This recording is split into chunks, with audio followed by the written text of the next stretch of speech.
You come in September 12th, ready to plot what response we take to al-Qaeda. Let me talk about the response that you got from top administration officials. On that day, what did the president say to you?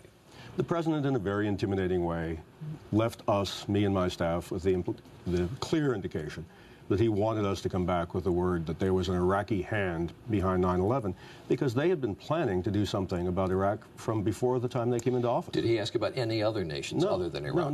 No, not at all. It was Iraq, Saddam, find out, get back to me. And were his questions more about Iraq than about al-Qaeda? Absolutely. Absolutely. He didn't ask me about al-Qaeda. And the reaction you got that day from the Defense Secretary, Donald Rumsfeld, from his assistant, Paul Wolfowitz? Well, Donald Rumsfeld said, when we talked about bombing the al-Qaeda infrastructure in Afghanistan, he said there were no good targets in Afghanistan. Let's bomb Iraq. And we said, but Iraq had nothing to do with this.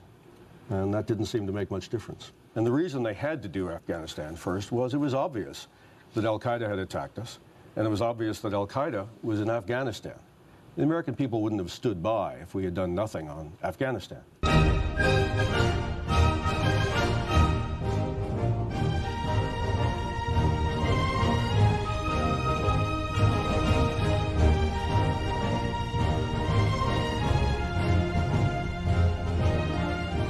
The United States began bombing Afghanistan just 4 weeks after 9/11.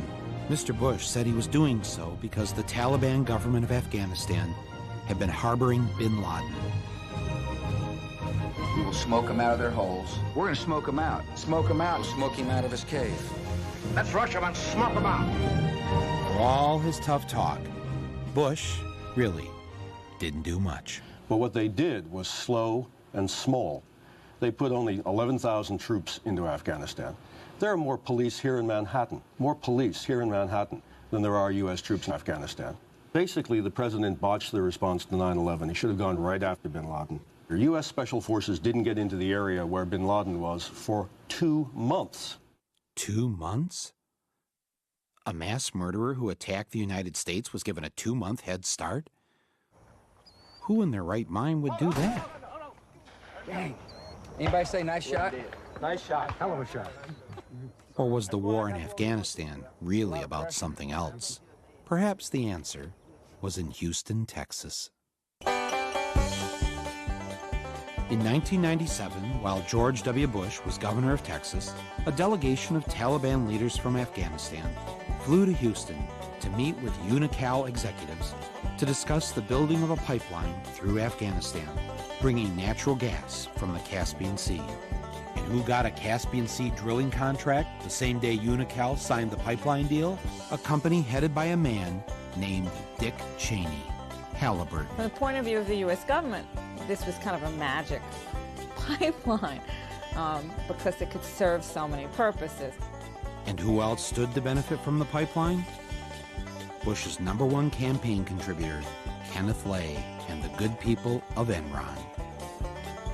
Only the British press covered this trip. Then in 2001, just 5.5 months before 9/11, the Bush administration welcomed a special Taliban envoy to tour the United States to help improve the image of the Taliban government. You have imprisoned the women. It's a horror, let me tell you. And I'm really sorry to your husband. He might have a very difficult time with you. Here is the Taliban official visiting our State Department to meet with U.S. officials. Why on earth would the Bush administration allow a Taliban leader to visit the United States, knowing that the Taliban were harboring the man who bombed the USS Cole and our African embassies? Well, I guess 9/11 put a stop to that. When the invasion of Afghanistan was complete, we installed its new president, Hamid Karzai. Who was Hamid Karzai? He was a former advisor to UNICAL. Bush also appointed as our envoy to Afghanistan, Zalmay Khalilzad, who was also a former UNICAL advisor. I guess you can probably see where this is leading. Faster than you can say black gold Texas tea, Afghanistan signed an agreement with their neighboring countries to build a pipeline through Afghanistan carrying natural gas from the Caspian Sea. Oh, and the Taliban? Well, they mostly got away, as did Osama bin Laden and most of al-Qaeda. terror is bigger than one person. And he's a person who's now been marginalized.